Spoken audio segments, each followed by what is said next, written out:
Facebook কিন্তু এখন সবাইকে রিল সেটআপ দিয়ে দিচ্ছে আই এম ইন্টারেস্টেড লেখাটার মাধ্যমে। আই এম ইন্টারেস্টেড লেখাটার মাধ্যমে কিন্তু আপনারা রিল সেটআপটা পেয়ে যেতে পারেন। আমার কিন্তু এই নিয়ে একটা বড় ভিডিও আছে, চাইলে আপনারা এটা দেখে নিতে পারেন। তাই সংক্ষেপে এখানে একটু দেখাই দিলাম কিভাবে আপনারা আবেদন করবেন। আজকের ভিডিওটাতে আমি দেখাবো আপনাদের পেজের পিক টাইম কখন, যেই টাইমে রিলসগুলো ভাইরাল হবে, আর কোন কোন নিয়মে বা কোন কোন প্রসেসে রিলসটা আপলোড দিলে রিলস ভাইরাল হবে। তো ভিডিওটা একটু বড় হলেও ধৈর্য নিয়ে দেখেন, অবশ্যই আপনাদের হেল্প হবে। প্রথমে আমরা ড্যাশবোর্ডে চলে আসবো, এরপর এখানে আমাদের কন্টেন্টগুলো দেখাবে, তারপর আমরা রিলস সেকশনে যাব। রিলস সেকশনে আসার পরে দেখবেন এখান থেকে আপনি যেই টাইমে রিলসগুলো আপলোড দিচ্ছেন ওই টাইমের রিচ টাইমটা দেখাচ্ছে। আপনার পেজের রিচ টাইম কখন বা কোন টাইমে আপনি রিলস আপলোড দিলে বেশি রিচ হচ্ছে সেই টাইমিংটা কিন্তু আপনার দেখে বুঝে নিতে হবে। যেমন আমার পেজের টাইমিংটা আমি দেখাচ্ছি, আপনারা কিন্তু আপনাদের পেজের টাইমিংটা দেখবেন। যদি নতুন হয়ে থাকে সেক্ষেত্রে কিন্তু এরকম টাইম দেখাবে না। তাদের জন্য 3টা টাইমে আপলোড দিবেন, সকাল 10টার পর থেকে 11টার মধ্যে একটা আপলোড দিয়ে দিবেন, বা 2টা থেকে 8টার মধ্যে একটা আপলোড দিবেন, সন্ধ্যা 6টা থেকে 7টার মধ্যে, এবং রাত 8টা থেকে 9টার মধ্যে আবার রিলস আপলোড দিবেন। এভাবে 4-5টা করে রিলস আপলোড দিবেন। এরপর ইন্সপিরেশন হাব থেকে আপনারা ট্যাগ নিয়ে কিন্তু রিলস আপলোড দিতে পারেন। এক্ষেত্রে কিন্তু রিলসগুলো দ্রুত ভাইরাল হয়। এখানে আমি যেই ট্যাগগুলো আপনাদেরকে দেখাচ্ছি এই ট্যাগগুলো কিন্তু আপনারা দেখে নেবেন কোন ট্যাগে সবচেয়ে বেশি রিলস আপলোড দেওয়া হয়েছে। তো আমি একটা ট্যাগ সিলেক্ট করে নিলাম, এরপর আমি একটা রিলস রেডি করা রিলস নিলাম। এখন এই রিলসের মধ্যে যে অপশনগুলো দেখতে পাচ্ছেন, যেমন এফেক্ট, টেক্সট, অডিও, এই সমস্ত কিছু কিন্তু আপনি ব্যবহার করতে পারেন। এগুলো ব্যবহার করলেও কিন্তু রিলস ভাইরাল হওয়ার চান্স বেশি থাকে।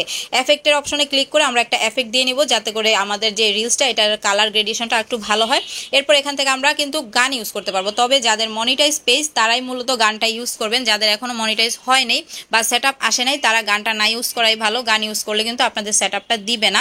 যেহেতু আমার পেজটা মনিটাইজ, আমি এখান থেকে একটা গান নিব। তারপরেও কিন্তু আমি গান দেই না। গান দিলে হয় কি, এখান থেকে আর্নিংটা কম হয়। ধরেন আমার একটা রিলসে যদি 14 বা 15 সেন্ট বা $1 আসে, তার থেকে কিন্তু 50% কিন্তু কেটে নিয়ে যাবে ওই ব্র্যান্ডের কাছে, মানে যার গানটা আমি ইউজ করব। তারপরেও কিন্তু এখান থেকে আপনারা স্টার স্কিপ করে তারপর কিন্তু গানগুলো ইউজ করবেন, নয়তো কিন্তু সরাসরি কপিরাইট চলে আসবে। যাদের পেজ, আমি বারবার বলছি, যাদের পেজ মনিটাইজ হয়ে গেছে তারা কিন্তু এভাবে গান ইউজ করবেন, যাদের এখনো হয় নাই তারা ইউজ করবে না। এরপর আমরা একটা সুন্দর ক্যাপশন লিখবো। ক্যাপশনই কিন্তু মূলত আমাদের রিলসগুলোকে ভাইরাল করতে সাহায্য করে।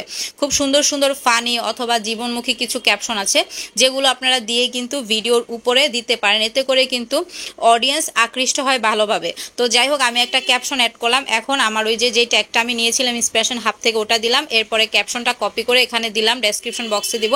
এরপর এইখানে যে অপশনগুলো আছে এগুলো কিন্তু নতুন অ্যাড এ পোল। এটা করার অপশন হচ্ছে গিয়ে আপনি আপনার অডিয়েন্সকে প্রশ্ন করতে পারেন, তারা অ্যান্সার করতে পারে। পুল প্রমোট যে লেখাটা, এখানে ক্লিক করলে পরবর্তীতে আপনি কোন ভিডিও দেখতে চান আপনার অডিয়েন্সকে আস্ক করতে পারেন।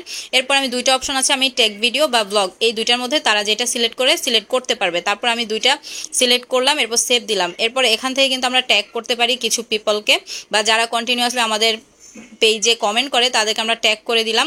এরপর আমরা লোকেশন সিলেক্ট করব। আমি যে লোকেশন আছি সেটা দিচ্ছি, আপনি যে লোকেশন আছে সেটা দিবেন। এরপর এআই লেভেলটাকে অন করে দিবেন। আপনার যদি প্লেলিস্ট ক্রিয়েট করা থাকে ভিডিওটা যে কোনো একটা প্লেলিস্টে রাখবেন। এরপর এখান থেকে কিন্তু ইনভাইট কোলাবোরেশন অপশন আছে, আপনি চাইলে কোলাবোরেট করতে পারেন অন্য পেজের সাথে। এরপরে ক্যাটাগরি বা অ্যাড টপিক্সে ক্লিক করে আপনি যে কোনো 3টা টপিক্স বা একটা টপিক্স দিয়েও কিন্তু আপনি এখান থেকে সেভ অপশনে গিয়ে সেভ করে দিতে পারেন। এই তো হয়ে গেল আমাদের এখানে সমস্ত কাজ। এছাড়াও কিন্তু ইনভাইট কোলাবোরেশনটা আমি দেখাইছি। এখন কিন্তু আপনার চাইলে সেভ অ্যাজ ড্রাফটে রাখতে পারেন, মানে ভিডিওটা ড্রাফটে রেখে দিতে পারেন। 60 দিন পর্যন্ত কিন্তু এটা এখানে থেকে যাবে। আর চাইলে আপনি সরাসরিও কিন্তু ভিডিওটা আপলোড দিয়ে দিতে পারেন, তবে ড্রাফটে রেখে দিলে কিন্তু আপনি যদি কোনো কারণে অ্যাপটা আনইনস্টল করে ফেলেন সেক্ষেত্রে কিন্তু ড্রাফট থেকে এই ভিডিওটা চলে যাবে। এখন আমরা শেয়ার নাওতে ক্লিক করব। আমি এখনই ভিডিওটা শেয়ার করে দিয়েছি, দেখতেই পাচ্ছেন। ভিডিওটা যখন শেয়ার হয়ে যাবে তখন কমেন্ট সেকশনে যেয়ে আপনি লিখে দিবেন এভরিওয়ান বা ফলোয়ার, এরপর ভিডিওগুলো শেয়ার করে দিবেন।